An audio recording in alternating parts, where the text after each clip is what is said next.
नमस्कार दोस्तों, स्वागत है आपका आपके अपने YouTube चैनल हिंदी श्री पे। हम सभी आचार्य रामचंद्र शुक्ल द्वारा रचित हिंदी साहित्य के इतिहास का वाचन कर रहे हैं। पीछे की कक्षा को आप प्लेलिस्ट पर जाकर देख सकते हैं और ये आशा करूँगी कि ये वीडियो आपको लाभान्वित करेगी और इससे आपकी समझ बढ़ेगी, क्योंकि अकेले पढ़ना बहुत बोझिल हो जाता है। अतः चलिए साथ में मिलकर पढ़ते हैं। वीर गाथा काल संवत 1050 से 1375।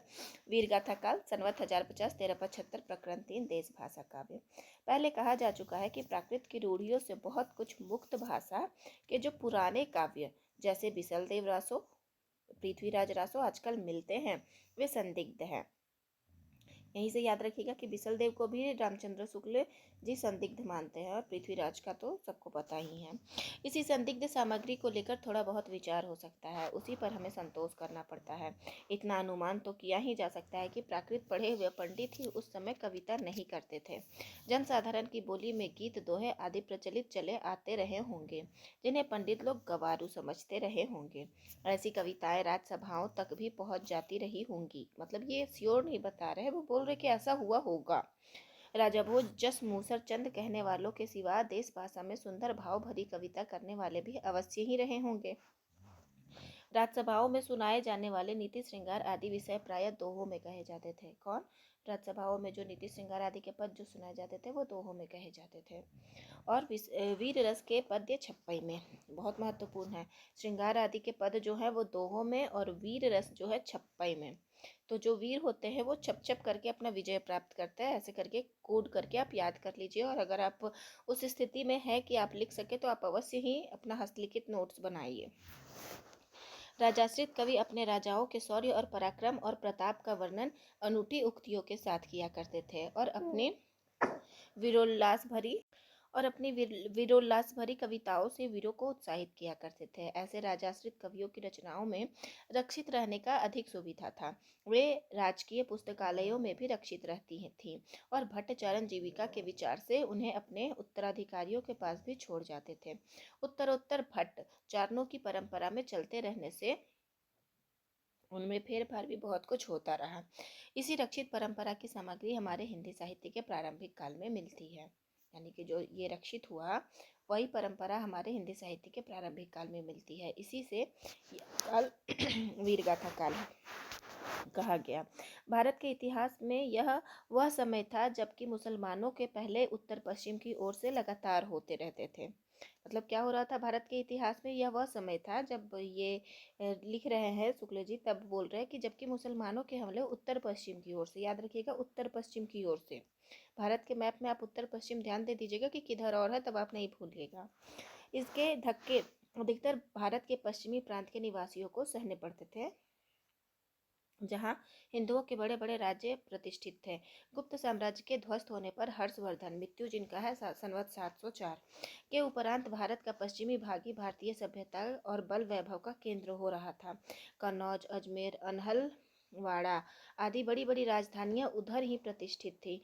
उधर की ही भाषा ही शिष्ट भाषा मानी जाती थी और कविचारण आदि उसी भाषा में रचना करते थे। प्रारंभिक काल का जो साहित्य हमें उपलब्ध है उसका आविर्भाव उसी भूभाग में हुआ। अतः यह स्वाभाविक है कि उसी भूभाग की जनता की चित्तवृत्ति की छाप उस साहित्य पर हो। हर्षवर्धन के उपरांत ही साम्राज्य भावना देश से अंतर्हित हो गई थी और खंड खंड होकर जो गहरवार, चौहान, चंदेल और परिहार आदि राजपूत राज्य पश्चिम की ओर प्रतिष्ठित थे, वे अपने प्रभाव की वृद्धि के लिए परस्पर लड़ा करते थे। लड़ाई किसी आवश्यकता वश नहीं होती थी। कभी कभी तो शौर्य प्रदर्शन मात्र के लिए यों ही मोल ले ली जाती थी। बीच बीच में मुसलमानों के भी हमले होते रहते थे। सारांश यह है कि जिस समय से हमारे हिंदी साहित्य का अभ्युदय होता है वह लड़ाई भिड़ाई का समय था, वीरता के गौरव का समय था और सब बातें पीछे पड़ गई थी। महमूद गजनवी, जिनका मृत्यु है संवत 1087 के, लौटने के पीछे गजनवी सुल्तानों का एक हाकिम लाहौर में रहा करता था और वहां से लूट मार के लिए देश के भिन्न भिन्न भागों पर, विशेषतर राजपूताने पर चढ़ाइयाँ हुआ करती थी। इन चढ़ाइयों का वर्णन फारसी माफ़ी चाहती हूँ। इन चढ़ाइयों का वर्णन फारसी तवारीखों में नहीं मिलता, पर कहीं कहीं संस्कृत ऐतिहासिक काव्यों में मिलता है। सांभर अजमेर का चौहान राजा दुर्लभ राज द्वितीय मुसलमानों के साथ युद्ध करने में मारा गया था। अजमेर बसाने वाले अजय देव ने मुसलमानों को परास्त किया था। किसने? अजय देव बसाने वाले ने। अजय देव नाम के जो थे अजमेर बसाने वाले, राजा का नाम है अजय देव। उन्होंने क्या किया था? मुसलमानों को परास्त कर दिया था। अजय देव के पुत्र आर्नेराज थे, ब्रैकेट में नाम आना लिखा हुआ है, के समय में मुसलमानों की सेना फिर पुष्कर की घाटी लांघकर उस स्थान पर जा पहुंची जहां अब आना सागर है। आर्ने राज ने उस सेना का संहार कर बड़ी भारी विजय प्राप्त की, यानी कि पिताजी ने भी करवाई थी और उनके पुत्र जी भी ने मुसलमानों पर विजय प्राप्त की थी। वहां मलेच्छ मुसलमानों का रक्त गिरा था, इससे उस स्थान को अपवित्र मानकर वहां आर्ने राज ने एक बड़ा तालाब बनवा दिया जो आना सागर कहलाया।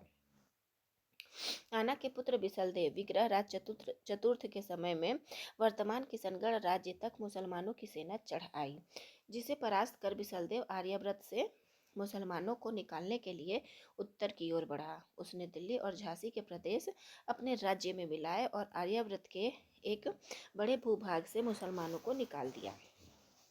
इस बात का उल्लेख दिल्ली में अशोक लेख वाले शिवालिक स्तंभ पर खुदे हुए बिसलदेव के विक्रमी संवत 1220 के लेख में पाया जाता है। माफी चाहती हूँ।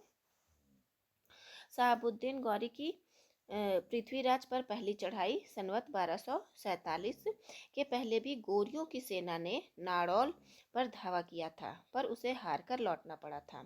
इसी प्रकार महाराज पृथ्वीराज के मारे जाने और दिल्ली तथा अजमेर पर मुसलमानों का अधिकार हो जाने के पीछे भी बहुत दिनों तक राजपूताने आदि में कई स्वतंत्र हिंदू राजा थे जो बराबर मुसलमानों से लड़ते रहे। इसमें सबसे प्रसिद्ध रणथंभौर के महाराज हम्मीर देव हुए हैं, जो महाराज पृथ्वीराज चौहान की वंश परंपरा में थे। याद रखिएगा कि जो हम्मीर देव हैं वो पृथ्वीराज चौहान की वंश परंपरा में थे। वे मुसलमानों से निरंतर लड़ते रहे और उन्हें कई बार हराया था। सारांश यह कि पठानों के शासनकाल तक हिंदू बराबर स्वतंत्रता के लिए लड़ते रहे।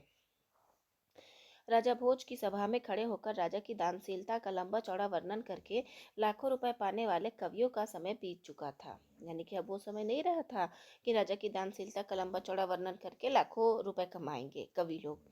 राज दरबारों में शास्त्रार्थों की वह धूम नहीं रह गई थी। पांडित्य के चमत्कार पर पुरस्कार का विधान भी ढीला पड़ गया था। उस समय तो जो भाट या चारण किसी राजा के पराक्रम, विजय, शत्रु कन्याहरण आदि का अत्युक्तिपूर्ण आलाप करता या रण क्षेत्रों में जाकर वीरों के हृदय में उत्साह की उमंगे भरा करता था, वही सम्मान पाता था। इस दशा में काव्य या साहित्य के और भिन्न भिन्न अंगों की पूर्ति और समृद्धि का सामुदायिक प्रयत्न कठिन था। उस समय तो केवल वीर गाथाओं की उन्नति संभव थी। इस वीर गाथा को हम दोनों रूपों में पाते हैं, मुक्तक के रूप में भी और प्रबंध के रूप में भी। फुटकर रचनाओं का विचार छोड़कर यहाँ वीर गाथात्मक प्रबंध काव्यों का ही उल्लेख किया जाता है। जैसे यूरोप में वीर गाथाओं का प्रसंग युद्ध और प्रेम रहा, वैसे ही यहाँ भी था। किसी राजा की कन्या के रूप का संवाद पाकर दलबल के साथ चढ़ाई करना और प्रतिपक्षियों को पराजित कर उस कन्या को हरकर लाना वीरों के गौरव और अभिमान का काम माना जाता था। इस प्रकार इन काव्यों में श्रृंगार का भी थोड़ा मिश्रण रहता था, पर गौण रूप में प्रधान रस वीर ही रहता था। श्रृंगार केवल सहायक के रूप में रहता था। जहाँ राजनीतिक कारणों से भी युद्ध होता था, वहाँ भी उन कारणों का उल्लेख न कर कोई रूपवती स्त्री ही कारण कल्पित करके रचना की जाती थी। जैसे शहाबुद्दीन के यहाँ से एक रूपवती स्त्री का पृथ्वीराज के यहाँ आना ही लड़ाई का जड़ लिखी गई है। हम्मीर पर अलाउद्दीन की चढ़ाई का भी ऐसा ही कारण कल्पित किया गया है। इस प्रकार इन काव्यों में प्रथानुकूल कल्पित घटनाओं की बहुत अधिक योजना रहती थी। ये वीर कथाएं दो रूपों में मिलती है, प्रबंध काव्य के साहित्यिक रूप में और वीर गीतों यानी बैलेट्स के रूप में। साहित्यिक प्रबंध के रूप में जो सबसे प्राचीन ग्रंथ उपलब्ध है वह है पृथ्वीराज रासो। कौन सा सबसे प्राचीन ग्रंथ है? साहित्यिक प्रबंध के रूप में। ये शब्द याद रखिएगा कि साहित्यिक प्रबंध के रूप में। गीत काव्य दे देगा तो वहाँ आपको ये सब छोटे छोटे पॉइंट है जो आपको बहुत ध्यान रखने हैं और इसी पे आप जाके एग्ज़ाम हॉल में कंफ्यूज हो जाते हो। तो साहित्यिक प्रबंध के रूप में जो सबसे प्राचीन ग्रंथ उपलब्ध है वह है पृथ्वीराज रासो, और ये हमारे आचार्य शुक्ल जी का मानना है। वीर गीत के रूप में हमें सबसे पुरानी पुस्तक बिसल देव रासो मिलती है। याद रखिएगा, ऐसे तो आपको लगेगा कि वीर गीत ऐसा पृथ्वीराज हो सकता है, क्योंकि उसमें पृथ्वीराज की वीरता का वर्णन है, लेकिन ऐसा नहीं है। प्रबंध काव्य है पृथ्वीराज रासो, और वीर गीत के रूप में हमें बिसल देव मिलते हैं। पढ़ने वक्त तो ये सब लगता है कि अरे ये तो हम पढ़े हैं, लेकिन जब हम एग्जाम हॉल में जाते हैं और हमारे इन सब शब्दों के साथ अगर आपका सामना होता है तो वहीं पर आप कन्फ्यूज होते हो। यद्यपि उसमें समयानुसार भाषा के परिवर्तन का आभास मिलता है। जो रचना कई सौ वर्षों से लोगों में बराबर गाई जाती रही हो, उसकी भाषा अपने मूल रूप में नहीं रह सकती। इसका प्रत्यक्ष उदाहरण आल्हा है, जिसके गाने वाले प्रायः समस्त उत्तरी भारत में पाए जाते हैं। यहाँ पर वीर काल के उन ग्रंथों का उल्लेख किया जाता है जिसकी या तो प्रतियां मिलती है या कहीं उल्लेख मात्र पाया जाता है। ये ग्रंथ रासो कहलाते हैं। कुछ लोग इस शब्द का संबंध रहस्य से बतलाते हैं, पर बिसलदेव रासो में काव्य का अर्थ में रसायन शब्द बार बार आया है। तो यहाँ से एक पॉइंट और निकल के आता है कि रास शब्द का अर्थ शुक्ल जी रसायन मानते हैं। रास शब्द का अर्थ शुक्ल जी क्या मानते हैं? रसायन मानते हैं। तो रसायन शब्द बार बार आता है, अतः हमारी समझ में इसी रसायन शब्द से होते होते रासो हो गया है। पहला है खुमान रासो। संवत 810 से माफी चाहती हूँ, संवत 810 और 1000 के बीच में चित्तौड़ के राउल खुमान नाम के 3 राजा हुए थे। कर्नल टॉड ने इनको एक मानकर इनके युद्धों का विस्तार से वर्णन किया है। कर्नल टॉड, याद रखिएगा, पृथ्वीराज रासो को ये प्रामाणिक मानते हैं, और यहाँ ये खुमान रासो के लिए बोल रहे हैं कि कर्नल टॉड ने इनको एक मानकर, यानी कि जो 3 राजा खुमान राजा के 3 राजा जो मिले थे, कर्नल टॉड ने क्या किया? इनको एक मान लिया है। इनके युद्धों का विस्तार से वर्णन किया है। उनके वर्णन का सारांश यह है कि कालभोज यानी बप्पा के पीछे खुमान गद्दी पर बैठा, जिसका नाम मेवाड़ के इतिहास में प्रसिद्ध है, और जिसके समय में बगदाद के खलीफा अलमामू ने चित्तौड़ पर चढ़ाई की थी। किसने? अलमामू ने चित्तौड़ की चढ़ाई की थी। खुमान की सहायता के लिए बहुत से राजा आए और चित्तौड़ की रक्षा हो गई। खुमान ने 24 युद्ध किए, महत्वपूर्ण है, खुमान ने 24 युद्ध किए और माफी चाहती हूँ, विक्रम संवत 869 से 893 तक राज्य किया। यह समस्त वर्णन दलपत विजय नामक किसी कवि के रचित खुमान रासो के आधार पर लिखा गया जान पड़ता है। तो यहाँ से एक पॉइंट और निकल के आता है, खुमान रासो किसकी रचना है? तो दलपत विजय की। तो याद रखिएगा कि हम लोग जब दल पे विजय प्राप्त करते हैं तो हमें बहुत खुमान होता है, पर इस समय खुमान रासो की जो प्रति प्राप्त है वह अपूर्ण है, और इसमें महाराणा प्रताप सिंह तक का वर्णन है। कालभोज बप्पा से लेकर तीसरे खुमान तक ही वंश परंपरा इस प्रकार है: कालभोज बप्पा, फिर खुमान, फिर मताट, प्रतिभट्ट सिंह, खुमान दूसरा, महायक, खुमान तीसरा। कालभोज का समय विक्रमी संवत 791 से 810 तक है। तीसरे खुमान के उत्तराधिकारी भरतीपट्ट दूसरे के समय के 2 शिलालेखों विक्रमी संवत 999 और 1000 के मिले हैं। अतः 190 वर्षों का औसत लगाने पर तीनों खुमानों का समय अनुमानतः इस प्रकार ठहराया जा सकता है। खुमान जो है वो पहला कवि विक्रमी संवत 810 से 865 तक है। खुमान दूसरा का समय 870 से 900 तक है, और खुमान तीसरा का समय 965 से 990 तक है। यहाँ आपको ये याद रखना है कि ये 810 से स्टार्ट है, तो 865 तक नहीं है, 865 तक है। तो फिर दूसरे खुमान का समय 865 से नहीं स्टार्ट होता है। आपको ये बहुत याद रखना है कि 5 वर्ष का गैप है। 5 वर्ष के गैप के बाद ये दूसरे खुमान का समय आता है। ऐसा ना हम लोग को ध्यान में रहेंगे तो 810 से 865, तो 865 से 900 तक होगा, नहीं। यही चीज़ें जो होती है जो आपको एग्जाम में पीछे कर देती हैं। तो यहाँ ध्यान रखना है कि पहले खुमान का समय 810 से 865 है, फिर 870 से 900 है, फिर 965 यानी 65 वर्ष के अंतर पर फिर तीसरे खुमान का समय है।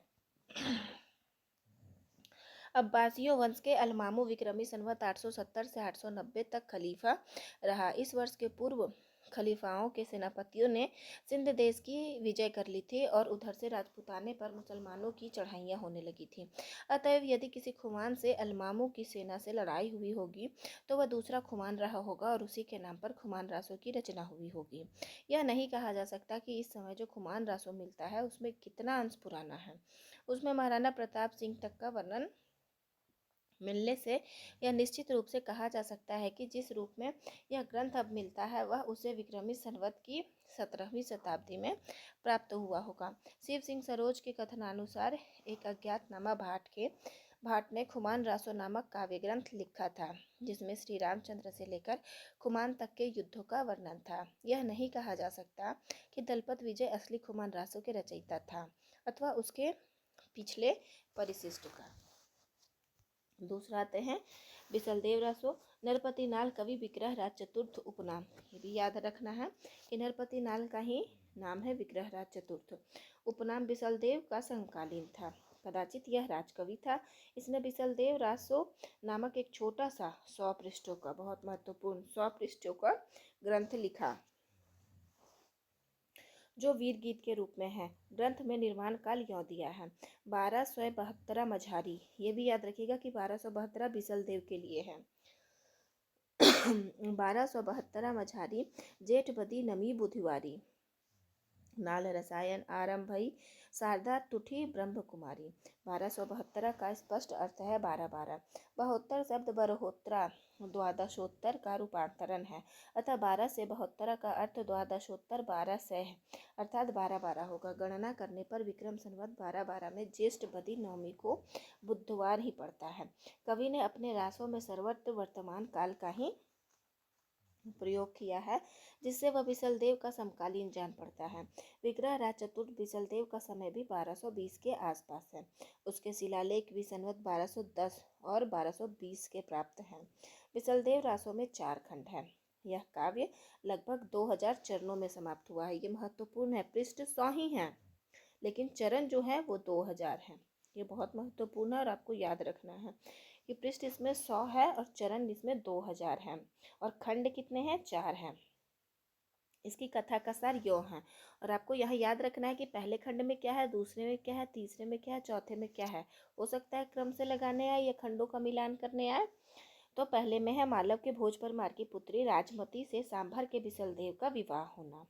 दूसरा है बिसलदेव का राजमती से रूठकर उड़ीसा की ओर प्रस्थान करना तथा वहाँ एक वर्ष रहना।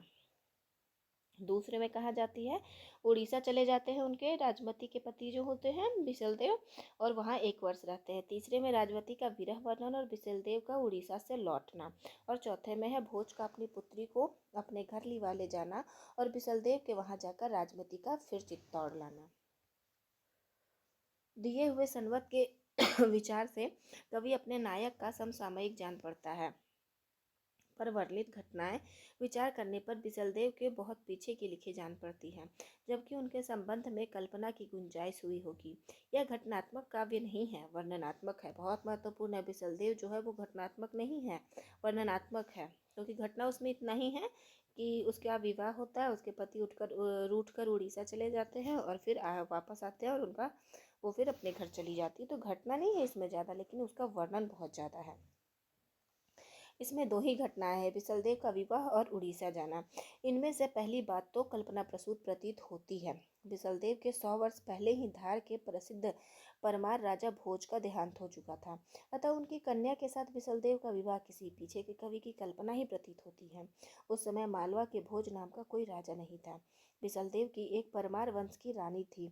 यह बात परंपरा से अवश्य प्रसिद्ध चली आती थी, क्योंकि इसका उल्लेख पृथ्वीराज रासों में भी है। इसी बात को लेकर पुस्तक में भोज का नाम रखा हुआ जान पड़ता है। अथवा यह हो सकता है कि धार के परमारों की उपाधि ही भोज रही हो। ऐसा मानते हैं कि शायद ऐसा हो सकता है कि धार के जो परमार थे उनकी उपाधि ही भोज रही हो और उस आधार पर कवि ने उसका यह केवल उपाधि सूचक नाम ही दिया हो, असली नाम ना दिया हो। कदाचित इन्हीं में से किसी की कन्या के साथ बिसलदेव का विवाह हुआ हो। परमार कन्या के संबंध में कई स्थानों पर जो वाक्य आए हैं उन पर ध्यान देने से यह दृष्टांत सिद्धांत पुष्ट होता है कि राजा भोज का नाम कहीं पीछे से ना मिलाया गया हो। जैसे जन्मी गोरी तू जैसलमेर, गोरड़ी जैसलमेर की। आबू के परमार भी राजपूताने में फैले हुए थे, अतः राजमती का उनमें से किसी सरदार की कन्या होना भी संभव है। पर भोज के अतिरिक्त और भी नाम इसी प्रकार जोड़े हुए मिलते हैं, जैसे माघ अचरज कवि कालिदास। जैसा पहले कह आए हैं अजमेर के राजा चौहान बिसलदेव यानी विग्रह राज चतुर्थ जो थे वो बड़े वीर और प्रतापी थे, और उन्होंने मुसलमानों के विरुद्ध कई चढ़ाइयाँ की थी और कई प्रदेशों को मुसलमानों से खाली कराया था। दिल्ली और झांसी के प्रदेश इन्हीं ने अपने राज्य में मिलाए थे। इनके वीर चरित्र का बहुत कुछ वर्णन इनके राजकवि सोमदेव रचित ललित विग्रह राज नाटक संस्कृत में है। महत्वपूर्ण है, सोमदेव की रचना है ललित विग्रह राज नाटक, संस्कृत में है, ये याद भी रखना संस्कृत में है, जिसका कुछ अंश बड़ी बड़ी शिलाओं पर खुदा हुआ मिला है और राजपूताना म्यूजियम में सुरक्षित है। पर नाल के इस विसलदेव में जैसा कि होना चाहिए था, ना तो उक्त वीर राजा की ऐतिहासिक चढ़ाइयों का वर्णन है, ना उसके शौर्य पराक्रम का। श्रृंगार रस की दृष्टि से विवाह और रूठकर विदेश जाने का प्रेषित पथिक के वर्णन के लिए मनमाना वर्णन है। अतः इस छोटी सी पुस्तक को बिसलदेव ऐसे वीर का रासो कहना खटकता है। पर जब हम देखते हैं कि कोई काव्य ग्रंथ नहीं है, केवल गाने के लिए इसे रचा गया था, तो बहुत कुछ समाधान हो जाता है। ये बोल रहे हैं कि ये काव्य ग्रंथ नहीं है, 100 पृष्ठों का है, ये काव्य ग्रंथ नहीं, बस केवल गाने होने के लिए इसको रचित किया गया था। भाषा की परीक्षा करके देखते हैं तो वह साहित्यिक नहीं है, राजस्थानी है। जैसे सूकड़ छे यानी सूखता है, पाटन थी पाटन से, भोज तना भोज का, खंड खंडरा खंड खंड का इत्यादि। इस ग्रंथ से एक बात का आभास अवश्य मिलता है कि वह यह कि शिष्ट काव्य भाषा में ब्रज और खड़ी बोली के प्राचीन रूप का ही राजस्थान में भी व्यवहार होता था। साहित्य की समान भाषा हिंदी ही थी, जो पिंगल भाषा कहलाती थी। बिसलदेव रासों में भी बीच बीच में बराबर इस साहित्यिक भाषा को मिलाने का प्रयत्न दिखाई पड़ता है। भाषा की प्राचीनता पर विचार करने के पहले यह बात ध्यान में रखनी चाहिए कि गाने की चीज़ होने के कारण इसकी भाषा में समयानुसार बहुत कुछ फेरफार होता आया है, पर लिखित रूप में रक्षित होने के कारण इसका पुराना ढांचा बहुत कुछ बचा हुआ है। उदाहरण के लिए मेलवी मिलाकर जोड़कर, चिता यानी चिता में, रनि यानी रण में, प्रापिजयी मतलब प्राप्त हो या किया जाए, इनी विधि मतलब इस विधि, यसु मतलब ऐसा, बाल हो मतलब बाला। इसी प्रकार नयर यानी नगर, पशाऊ मतलब प्रसाद, पयोहर मतलब पयोधर आदि प्राकृत शब्द भी हैं, जिनका प्रयोग कविता में अपभ्रंश काल से लेकर पीछे तक होता रहा है। इसमें आए हुए कुछ फारसी अरबी तुर्की शब्दों की ओर भी ध्यान दिया जाता है, जैसे महल, इनाम, नेता, ताजनो यानी ताजियाना आदि। जैसा कहा जा चुका है, पुस्तक की भाषा में फेरफार अवश्य हुआ है, अतः ये शब्द पीछे से मिले हुए भी हो सकते हैं और कवि द्वारा व्यवहृत भी। कवि के समय से पहले ही पंजाब में मुसलमानों का प्रवेश हो गया था। कवि के समय के पहले ही जो है पंजाब में मुसलमानों का प्रवेश हो गया था और वे इधर उधर जीविका के लिए फैलने लगे थे, अतः ऐसे साधारण शब्दों का प्रचार कोई आश्चर्य की बात नहीं। बिसलदेव के सरदारों में ताजुद्दीन मियाँ भी मौजूद थे। बिसलदेव के सरदारों में ये ताजुद्दीन मियाँ, याद रखिएगा, ताजुद्दीन मियाँ मौजूद थे। देखिए उसके लिए उन्होंने उक्ति डाला है, महल पलान्यो ताज दीन, खुरसानी चढ़ी चालियो गोड़। उपयुक्त विवेचन के अनुसार यह पुस्तक ना तो वस्तु के विचार से और न भाषा के विचार से अपने असली और मूल रूप में कही जा सकती है। राय बहादुर, पंडित गौरी शंकर, हीराचंद ओझा ने इसे हम्मीर के समय की रचना की है। महत्वपूर्ण है, हीराचंद जी ने इसे हम्मीर के समय की रचना कहा है। राजपूताने का इतिहास भूमिका पृष्ठ 19 में ये बात उन्होंने कहा है। यह नरपतिनाल की पोथी का विकृत रूप अवश्य है। नरपतिनाल की पोथी का विकृत रूप अवश्य है, जिसके आधार पर हम भाषा और साहित्य संबंधी कई तथ्यों पर पहुंचते हैं। ध्यान देने की पहली बात है राजपूताने के एक भाट का अपनी राजस्थानी में हिंदी का मेल करना, जैसे मोती का आँखा किया, चंदन काठ को माड़ वो, सोना की चोरी, मोती की माल इत्यादि। इससे यह सिद्ध हो जाता है कि प्रादेशिक बोलियों के साथ साथ ब्रज या मध्य देश की भाषा का आश्रय लेकर एक सामान्य साहित्यिक भाषा भी स्वीकृत हो चुकी थी, जो चारणों में पिंगल भाषा के नाम से पुकारी जाती थी। अपभ्रंश के योग से शुद्ध राजस्थानी भाषा का जो साहित्यिक रूप था वह डिंगल कहलाता था। हिंदी साहित्य के इतिहास में हम केवल पिंगल भाषा के में लिखे हुए ग्रंथों का ही विचार कर सकते हैं। दूसरी बात जो कि साहित्य के संबंध रखती है, वीर और श्रृंगार का मेल है। इस ग्रंथ में श्रृंगार की ही प्रधानता है, वीररस किंचित आभास मात्र है। संयोग और वियोग के गीत ही कवि ने गाए हैं। बिसल देवरासो के कुछ पद देखिए। ये भी याद रखिएगा कि हिंदी साहित्य में हम क्या करते हैं, केवल पिंगल भाषा में लिखे हुए ग्रंथों का ही विचार करते हैं। पिंगल, डिंगल नहीं, पिंगल। और अपभ्रंश के योग से जो राजस्थानी भाषा बनी होती है वो डिंगल होती है। ठीक है, राजस्थानी और अपभ्रंश डिंगल।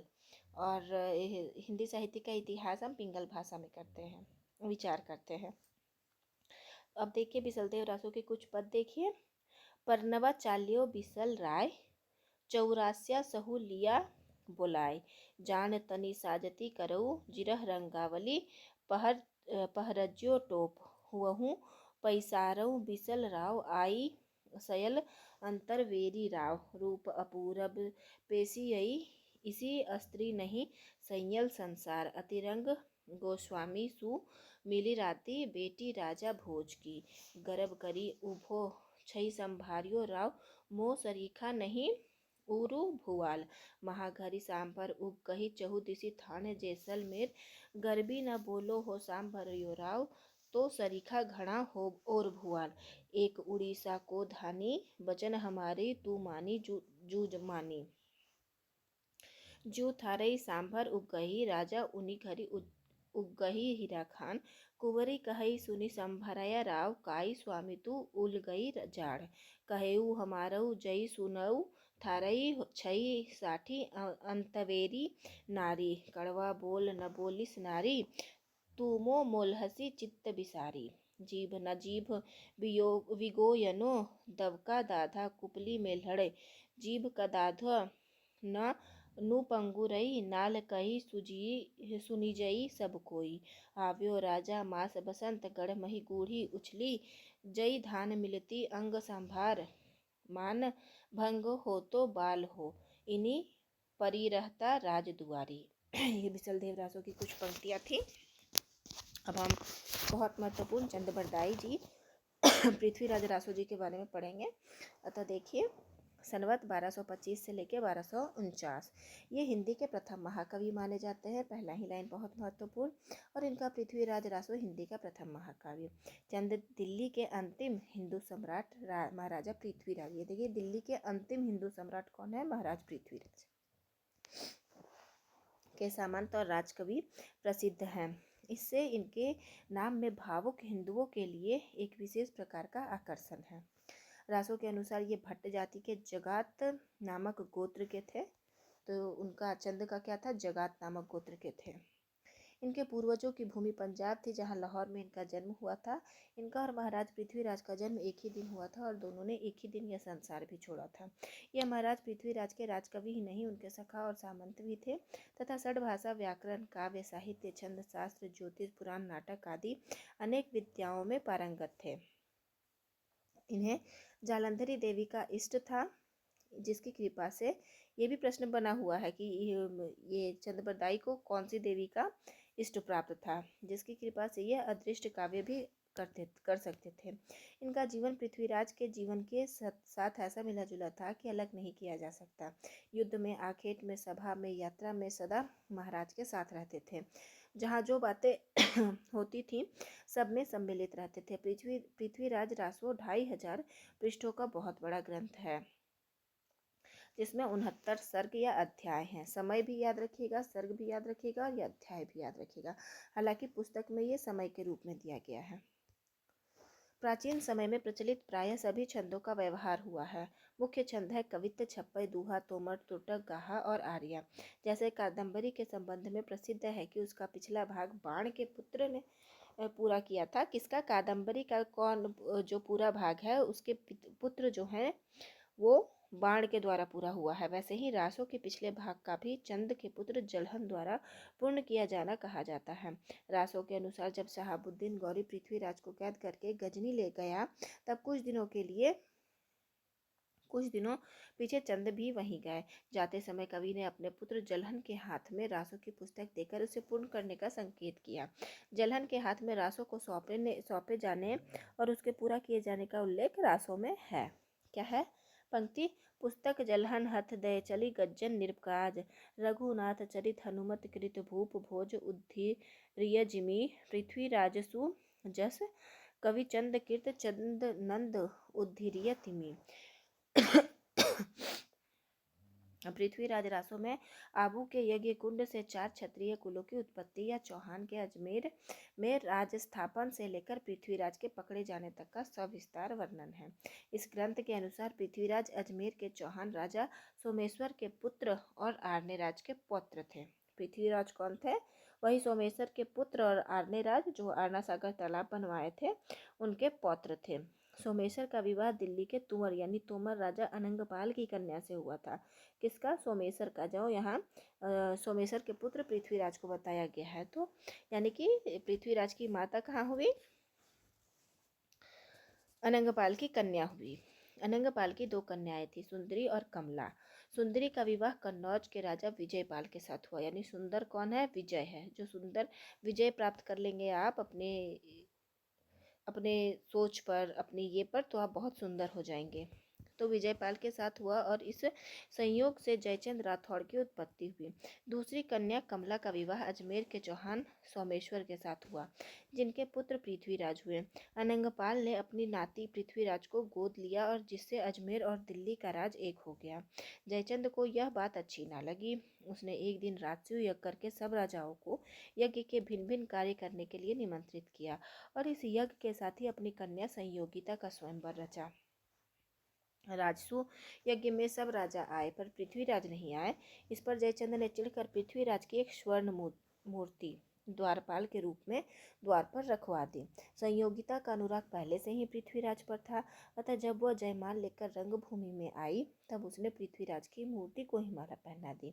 इस पर जयचंद ने उसे घर से निकालकर गंगा किनारे के महल में भेज दिया। इधर पृथ्वीराज के सामंतों ने आकर यज्ञ विध्वंस किया। फिर पृथ्वीराज ने चुपचाप आकर संयोगिता से गंधर्व विवाह किया और अंत में वे उसे हर ले गए।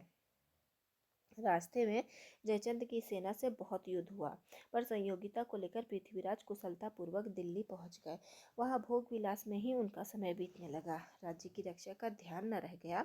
बल का बहुत कुछ हास तो जयचंद और राजाओं के साथ लड़ते लड़ते हो चुका था और बड़े बड़े सामंत मारे जा चुके थे। अच्छा अवसर देखकर शहाबुद्दीन चढ़ाया पर हार गया और पकड़ा गया। पृथ्वीराज ने उसे छोड़ दिया। वह बार बार चढ़ाई करता रहा और अंत में पृथ्वीराज पकड़कर गजनी भेज दिए गए। कुछ काल के पीछे कविचंद भी गजनी पहुंचे। एक दिन चंद के इशारे पर पृथ्वीराज ने शब्दवेदी बाण द्वारा शहाबुद्दीन को मारा और फिर दोनों एक दूसरे को मारकर मर गए। शहाबुद्दीन पृथ्वीराज के बैर का कारण यह लिख गया है कि शहाबुद्दीन अपने यहाँ की एक सुंदरी पर आसक्त थे जो एक दूसरे पठान सरदार हुसैन शाह को चाहती थी। सुंदरी किसे चाहती थी? हुसैन शाह को। जब ये दोनों शहाबुद्दीन से तंग हुए तब हारकर पृथ्वीराज के पास भाग आए। शहाबुद्दीन ने पृथ्वीराज के यहाँ कहला भेजा कि उन दोनों को अपने यहाँ से निकाल दो। पृथ्वीराज ने उत्तर दिया कि शरणागत की रक्षा करना क्षत्रियों का धर्म है, अतः इन दोनों की हम बराबर रक्षा करेंगे। इसी बैर से शहाबुद्दीन ने दिल्ली पर चढ़ाइयाँ की। यह तो पृथ्वीराज का मुख्य चरित्र हुआ। इसके अतिरिक्त बीच बीच में बहुत से राजाओं के साथ पृथ्वीराज के युद्ध और अनेक राजकन्याओं के साथ विवाह की कथाएं रासों में भरी पड़ी हैं। ऊपर लिखे वृत्तांत और रासों में दिए हुए संवतों का ऐतिहासिक तथ्यों के साथ बिल्कुल मेल न खाने के कारण अनेक विद्वानों ने पृथ्वीराज रासों को पृथ्वीराज के समसामयिक किसी कवि की रचना होने में पूरा संदेह किया है और उसे 16वीं शताब्दी में लिखा हुआ एक जाली ग्रंथ ठहराया है। रासों में चंगेज, तैमूर आदि कुछ पीछे के नाम आने से यह संदेह और भी पुष्ट होता है। प्रसिद्ध इतिहासज्ञ राय बहादुर पंडित गौरीशंकर हीराचंद ओझा रासों में वर्णित घटनाओं और संवतों को बिल्कुल भाटों की कल्पना मानते हैं। कौन मानता है? गौरीशंकर हीराचंद ओझा। पृथ्वीराज की रससभा के काश्मीरी कवि जयानक ने संस्कृत में पृथ्वीराज विजय नामक एक काव्य लिखा है। किसने? जयानक जी ने पृथ्वीराज विजय। तो जय और विजय ऐसे कोड करके याद कर लीजिएगा। जो पूरा नहीं मिलता है उसमें दिए हुए संवत तथा घटनाएं ऐतिहासिक खोज के अनुसार ठीक ठहरती हैं। उसमें पृथ्वीराज की माता का नाम कर्पूर देवी लिखा है, जिसका समर्थन झांसी के शिलालेखों से भी होता है। उक्त ग्रंथ अत्यंत प्रामाणिक और समसामयिक रचना है। उसके तथा हमीर महाकाव्य का आदि कई प्रामाणिक ग्रंथों के अनुसार सोमेश्वर का दिल्ली के तोमर राजा अनंगपाल की पुत्री से विवाह होना और पृथ्वीराज का अपने नाना की गोद जाना, राणा समर सिंह का पृथ्वीराज का समकालीन होना, उनके पक्ष में लड़ना या संयोगिता हरण इत्यादि बातें असंगत सिद्ध होती हैं। इसी प्रकार आबू के यज्ञ से चौहान आदि 4 अग्निकुलों की उत्पत्ति की तथा कथा भी शिलालेखों में जांच करने पर कल्पित ठहरती है, क्योंकि इनमें से सोलंकी, चौहान आदि कई कुलों के प्राचीन राजाओं के शिलालेख मिले हैं, जिनमें वे सूर्यवंशी, चंद्रवंशी आदि कहे गए हैं। अग्निकुल का ही कोई उल्लेख नहीं है। चंद ने पृथ्वीराज का जन्मकाल संवत 1115 में, दिल्ली गोद जाना 1122 में, कन्नौज जाना 1151 में तथा शहाबुद्दीन के साथ युद्ध 1158 में लिखा है। पर शिलालेखों और दानपत्रों में जो संवत मिलते हैं उनके अनुसार रासों में दिए हुए संवत ठीक नहीं है। अब तक ऐसे दानपत्र या शिलालेख जिनमें पृथ्वीराज, जयानक और परमार्दी देव यानी महोबे के राजा रामपाल के नाम आए हैं, इस प्रकार के मिले हो। पृथ्वीराज के 4 जिनके संवत 1222 और 1244 के बीच में है, जयचंद के 12 जिनके संवत 1224 और 43 के बीच में है, परमार्दी देव के 6 जिनके संवत 1223 से 1258 के बीच में है। इनमें से एक संवत 1239 का है, जिसमें सूरज पृथ्वीराज और परमार्दी देव राजा परमाल के युद्ध का वर्णन है। इन संवतों से पृथ्वीराज का जो समय निश्चित होता है उसकी सम्यक पुष्टि फारसी तवारीखों से भी हो जाती है। फारसी इतिहासों के अनुसार शहाबुद्दीन के साथ पृथ्वीराज का प्रथम युद्ध 587 हिजरी यानी विक्रमी संवत 1248 और सन में 1191 में हुआ, अतः इन संवतों के ठीक होने में किसी प्रकार का संदेह नहीं है। पंडित मोहनलाल विष्णुलाल पंड्या ने रासों के पक्ष समर्थन में इस बात की ओर ध्यान दिलाया कि रासों का सब संवतों में यथार्थ संवतों से 90-91 वर्ष का अंतर एक नियम से पड़ता है। उन्होंने यह विचार उपस्थित किया कि यह अंतर भूल नहीं बल्कि किसी कारण से रखा गया है। इसी धारणा को लिखे हुए उन्होंने रासों के इस दोहे को पकड़ा। एकादस्ते पंचदह विक्रम साक्र आनंद तिहि रिपुजय पुरहरन को भय पृथ्वीराज नरिंद। अब मुझे लगता है कि कक्षा को यहीं समाप्त कर देनी चाहिए, क्योंकि अगर कक्षा बहुत लंबी हो जाएगी, हालांकि ये पॉइंट तो आ गया था कि पूरा पढ़ दिया जाए, लेकिन अभी इस प्रकरण को ख़त्म करने में 10 पन्ने का और है। लेकिन अगर क्लास ज़्यादा बड़ी हो जाएगी तो समझ में भी नहीं आएगा और थोड़ी बोझिल हो जाएगी। अतः आज कक्षा को यहीं समाप्त करते हैं। चंद्रबरदाई पृथ्वीराज रासों की जो आगे के शेष है उन्हें हम अगली कक्षा में पूरा करेंगे। तो धैर्य से बने रहने के लिए आपका बहुत बहुत धन्यवाद। आशा करती हूँ यह वीडियो आपको लाभान्वित करेगी।